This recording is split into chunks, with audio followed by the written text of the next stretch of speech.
ರೈಲು ಪ್ರಯಾಣಿಕರ ಮೇಲೆ ಹಾಡ ಹಗಲೇ ಅಟ್ಯಾಕ್ ಅನ್ನು ಮಾಡಲಾಗಿದೆ. ಚಲಿಸ್ತಾ ಇರೋ ರೈಲುಗಳ ಮೇಲೆ ಕಲ್ಲನ್ನ ಎಸೆದಿದ್ದಾರೆ ಪುಂಡರು. ಒಂದು ವಾರದಲ್ಲಿ ಬರೋಬ್ಬರಿ 20 ಪ್ರಯಾಣಿಕರು ಈ ತರ ತಮಗಾಗಿದೆ ಸಮಸ್ಯೆ ಅಂತ ಹೇಳಿ ದೂರನ್ನ ಕೊಟ್ಟಿದ್ದಾರೆ.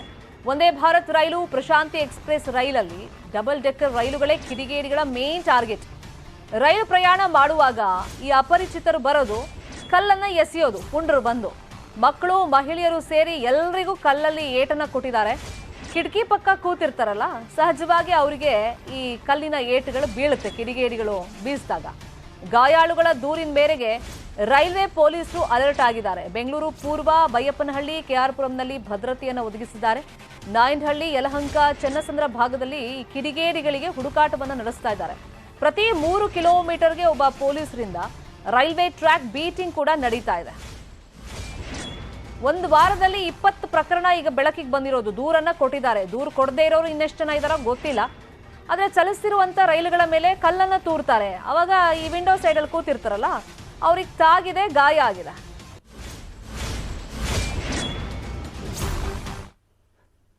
ನೋಡಿ, ಗಾಯಗೊಂಡಿರುವಂತ ಫೋಟೋಸ್ ಅನ್ನು ತೋರಿಸ್ತಾ ಇದ್ದೀವಿ. ಮತ್ತೆ ಆ ರೈಲಿನ ಕಿಟಕಿ ಗಾಜೆಲ್ಲ ಪೀಸ್ ಆಗಿರೋದು ತೋರಿಸ್ತಾ ಇದ್ದೀವಿ. ರೈಲು ಪ್ರಯಾಣಿಕರ ಮೇಲೆ ಹಾಡ ಹಗಲೇ ಅಟ್ಯಾಕ್ ಮಾಡೋದು. ರೈಲ್ ಮೂವ್ ಆಗ್ತಿರುತ್ತಲ್ಲ, ಅವಾಗ ಕಲ್ಲು ತಗೊಳ್ಳೋದು, ಅದನ್ನು ಎಸೆಯೋದು. ಇನ್ನು ಈ ಬಗ್ಗೆ ಮಂಜುನಾಥ್ ಪ್ರತ್ಯಕ್ಷ ವರದಿಯನ್ನು ಕೊಟ್ಟಿದ್ದಾರೆ, ನೋಡೋಣ.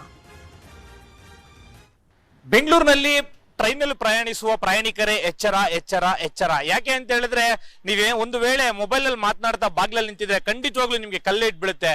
ಮಕ್ಕಳು ಮರಿ ಅಂತ ಹೇಳಿ ತೊಡೆ ಮೇಲೆ ಕುಣಿಸ್ಕೊಂಡು ಕಿಟಕಿ ಪಕ್ಕ ಕೂತಿದ್ರೆ ಖಂಡಿತವಾಗ್ಲೂ ಅಲ್ಲೂ ಕೂಡ ಕಲ್ಲೇಟ್ ತಪ್ಪಿದ್ದಂತಲ್ಲ. ಬೆಂಗಳೂರಿನಲ್ಲಿ ಕಳೆದ ಒಂದು ವಾರದಲ್ಲಿ ಸುಮಾರು 21 ಪ್ರಕರಣಗಳು ರೈಲ್ವೆ ಪೊಲೀಸ್ ಅಲ್ಲಿ ಪ್ರಕರಣ ದಾಖಲಾಗಿರ್ತಕ್ಕಂಥದ್ದು.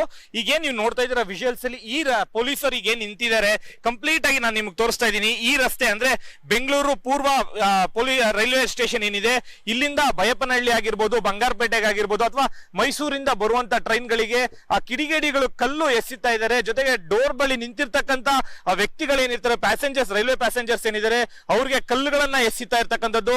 ಜೊತೆಗೆ ಟ್ರೈನ್ ಬರೋ ಟೈಮ್ ಅನ್ನ ನೋಡ್ಕೊಂಡು ಒಂದು ಕುಡಿದ ಪಾನಮತ್ನಲ್ಲಿ ಬಂದು ಕಲ್ಲು ಹೊಡಿತಾ ಇದಾರ, ಅಥವಾ ಏನೊಂದು ನೆಶೆಯಲ್ಲಿ ಕಲ್ಲು ಹೊಡಿತಾ ಇದಾರ ಅನ್ನೋದು ಕೂಡ ಪೊಲೀಸರಿಗೆ ಅನುಮಾನ ಮಾಡ್ಕೊಂಡಿರ್ತಾರೆ. ಈಗ ನೀವು ವಿಜುವಲ್ಸ್ ಅಲ್ಲಿ ಏನ್ ನೋಡ್ತಾ ಇದ್ದೀರಾ, ಪೊಲೀಸರು ಈಗಾಗಲೇ ಏನೊಂದು ಟ್ರ್ಯಾಕ್ ಗಳಲ್ಲಿ ನಿಂತಿದ್ದಾರೆ. ಯಾವ ಟ್ರೈನ್ ಅಲರ್ಟ್ ಆಗಿ ಬರುತ್ತೋ ಆ ಟ್ರೈನ್ ಗಳ ಪಕ್ಕದಲ್ಲಿ, ಅಂದ್ರೆ ಟ್ರೈನ್ ಬರೋಕಿನ್ನ 3 ನಿಮಿಷ 5 ನಿಮಿಷ ಮುಂಚೆ ಪೊಲೀಸರು ಹೋಗಿ ಅಲ್ಲಿ ನಿಂತ್ಕೊಂಡು ಕಿಡಿಗೇಡಿಗಳು ಕಲ್ಲು ಹೊಡಿಯೋದನ್ನ ತಪ್ಪಿಸ್ತಾ ಇದ್ದಾರೆ. ಯಾಕಂದ್ರೆ ಹಿಂದೆ ಸಣ್ಣ ಮಗುವಿಗೂ ಕೂಡ ಏಟ್ ಆಗಿರ್ತಕ್ಕಂಥದ್ದು. ಈಗಾಗಲೇ ಸುಮಾರು 20ಕ್ಕೂ ಹೆಚ್ಚು ಪ್ರಕರಣಗಳು ಏನೊಂದು ಬೈಯಪ್ಪನಹಳ್ಳಿ ಹಾಗೂ ಕೇರ್ಪುರ ಹಾಗೂ ಯಶವಂತಪುರ, ಮೆಜೆಸ್ಟಿಕ್ ನಲ್ಲಿ ಒಂದು ಪ್ರಕರಣವನ್ನು ದಾಖಲಾಗಿರ್ತಕ್ಕಂಥದ್ದು. ಪೊಲೀಸರು ಎಲ್ಲಾ ರೀತಿಯ ಒಂದು ಭದ್ರತೆಯನ್ನು ಕೂಡ ನಿಯೋಜನೆ ಮಾಡಿದ್ದಾರೆ. ಯಾಕಂತ ಹೇಳಿದ್ರೆ 1-2 ಪ್ಯಾಸೆಂಜರ್ಸ್ ಗಾದ್ರೆ ಏನು ಅನ್ಬೋದಾಗಿತ್ತು, ಆದ್ರೆ ಕಂಪ್ಲೀಟ್ ಆಗಿ ಬರುವಂತ ಪ್ಯಾಸೆಂಜರ್ಸ್, ಅದರಲ್ಲೂ ಕೂಡ ಏನ್ ಇತ್ತೀಚೆಗೆ ಒಂದು ಟ್ರೈನ್ ಬಂದಿತ್ತು, ಒಂದೇ ಭಾರತ್ ಅಂತ ಏನಿದೆ, ಆ ಟ್ರೈನ್ ಅನ್ನು ಕೂಡ ಬಿಡದೆ ಕಿಡಿಗೇಡಿಗಳು ಒಂದು ಕಲ್ಲನ್ನ ಎಸೆದಿರ್ತಕ್ಕಂಥದ್ದು, ಗಾಜುಗಳನ್ನ ಹೊಡೆದಿರ್ತಕ್ಕಂಥದ್ದು. ಸದ್ಯಕ್ಕೆ ಈಗ ಪ್ರಕರಣವನ್ನು ದಾಖಲಿಸಿಕೊಂಡ ಪೊಲೀಸರು ಆ ಆರೋಪಿಗಳಿಗಾಗಿ ಪತ್ತೆ ಹಚ್ಚಿರ್ತಕ್ಕಂಥದ್ದು. ಇನ್ನು ಕೂಡ ಕೇವಲ ಏನೊಂದು 2-3 ದಿನಗಳಲ್ಲಿ ಆ ಆರೋಪಿಗಳು ಯಾರು ಅನ್ನೋದು ಪೊಲೀಸರಿಗೆ ಸಿಕ್ಕಾಕೊಳ್ಳುತ್ತೆ. ಯಾಕಂತ ಹೇಳಿದ್ರೆ ನಿನ್ನೆ ಮೊನ್ನೆ ಅಂದ್ರೆ ಕೇವಲ 1 ತಿಂಗಳಾಗಿದೆ ಒಂದೇ ಭಾರತ್ ಲಾಂಚ್ ಆಗಿ, ಆಗ್ಲೇನೆ ಕಲ್ಲು ತೂರಾಟ ನಡೆದು, ಇನ್ನು ಡಬಲ್ ಡೆಕ್ಕರ್ ಎಕ್ಸ್ಪ್ರೆಸ್ ಟ್ರೈನ್ಗೂ ಕೂಡ ಕಲ್ಲು ತೂರಾಟ ಎಕ್ಸಿ ಅವ್ರಿಗೂ ಕೂಡ ಸಾಕಷ್ಟು ಒಂದು ಪ್ಯಾಸೆಂಜರ್ಸ್ಗೆ ಒಂದು ತಲೆಗೆ ಪೆಟ್ಟಾಗಿರ್ತಕ್ಕಂಥದ್ದು. ಸದ್ಯಕ್ಕೆ ಎಲ್ಲಾ ರೀತಿಯ ಒಂದು ಪ್ರಕರಣವನ್ನ ಈಗಾಗಲೇ government railway police protection force ಏನಿದೆ, GRP, ಅವರು ಪ್ರಕರಣವನ್ನು ದಾಖಲಿಸಿ ಆರೋಪಿಗಳಿಗಾಗಿ ಬಲೆ ಬೀಸಿರ್ತಕ್ಕಂಥದ್ದು. ಕ್ಯಾಮರಾ ಪರ್ಸನ್ ಶಿವರಾಜ್ ಜೊತೆಗೆ ಮಂಜುನಾಥ್ ಚಂದ್ರ.